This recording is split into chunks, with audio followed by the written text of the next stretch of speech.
ચોરી અને એના ઉપર સીનાચોરી. હર્ષ સંઘવીએ ગઈકાલે મારા ઘરે પોલીસ મોકલી, મારા પરિવાર સાથે ગેરવર્તન કર્યું અને એ વાતનો મેં ભાંડો ફોડ્યો જગ જાહેર. તો સાંજ સુધીમાં એક બનાવટી એઆઈ ઓડિયો વાયરલ થઈ ગયો. અરે વાહ, તમને બધી ખબર પડી જાય છે. અમે તો આખા વર્ષમાં તમારા ઉપર 100 પ્રકારના મુદ્દા ઉપર આંગળી ઊંચી કરી છે.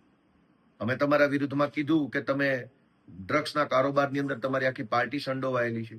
કેમ અમારો ઓડિયો ના આવ્યો? અમે તો કીધું કે હર્ષ સંઘવી 8 પાસ છે, કેમ ઓડિયો ના આવ્યો મારો એમાં? અમે તો કીધું કે આ ડફોળ છે, કેમ ઓડિયો ના આવ્યો ડફોળ છે એવી વાતચીતની પુષ્ટિ કરતો? અમે તો કીધું કે દારૂના હપ્તા તમારા ભાજપવાળા કમાય છે, કેમ ઓડિયો ના આવ્યો? તમારા ઉપર જ્યારે જ્યારે અમે સવાલ ઊંચો કર્યો, સવાલ ઉઠાવ્યો, ત્યારે તો કોઈ ઓડિયો ના આવ્યો કે હા આ વાત સાચી છે.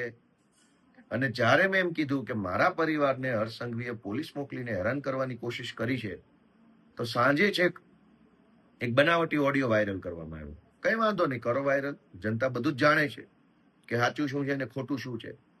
સાચી વાત તો એ છે કે અત્યાર સુધીમાં 100 કરતા પણ વધુ એફઆઈઆરો કરી અને હર્ષ સંઘવીએ આમ આદમી પાર્ટીના કાર્યકર્તાઓને જેલમાં પૂરવાનું કામ કર્યું.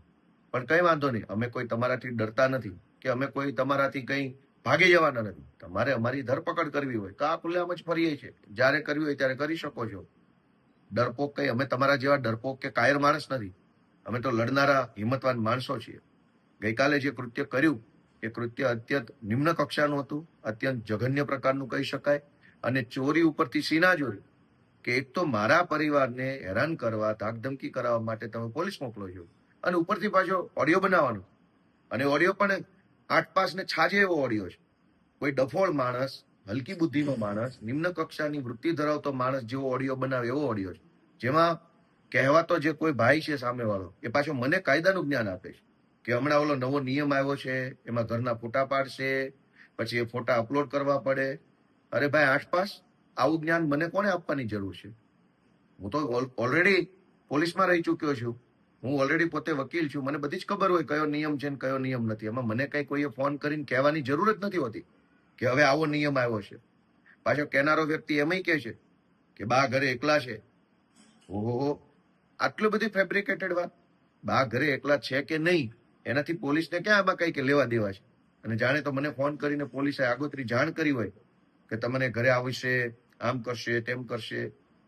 એટલે આખો આ બનાવટી ઓડિયો, અને દુઃખની બાબત તો એ છે કે આવો ઓડિયો જે બનાવવામાં આવ્યો છે એ ઓડિયો બનાવનારા લોકોને પણ બુદ્ધિ નથી કે આની અંદર જે કાંઈ વાતચીત એને સામેલ કરી છે, એ જે મેં મુદ્દા ઉઠાવ્યા, મેં એમ કીધું કે હર્ષ સંઘવીએ આટલી પ્રકારે દાદાગીરી કરી છે, જાણે કે એનો ભાજપ ખુલાસો કરતું હોય, એ ખુલાસા ટાઈપનું અંદર ચર્ચા જોડવામાં આવી છે.